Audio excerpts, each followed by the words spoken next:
So I'm going to teach you how to copy a slide in Google Slides into another presentation.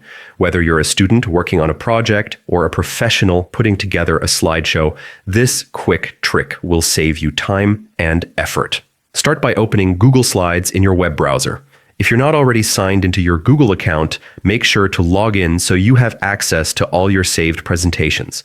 Once signed in, you'll land on the homepage where you can see your recent work. Next, decide where you want to place your copied slide. You can either create a new blank presentation, choose a template, or open an existing deck where the slide will go. Keep this presentation open as your destination. Now, go back and open the presentation that contains the slide you want to copy. On the left-hand sidebar, click once on the slide you'd like to move to highlight it.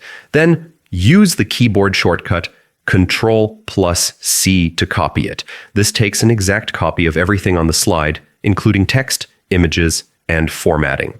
Switch back to your destination presentation, click in the spot where you want the slide to appear, and press Ctrl+V. The copied slide will instantly paste into your new deck, maintaining its original design and content. And that's it. You've successfully copied a slide from one Google Slides presentation to another. This simple method makes it much easier to reuse content, keep presentations consistent, and manage multiple projects without starting from scratch. Thanks for watching, and I hope this tutorial helps you create more polished and efficient slideshows.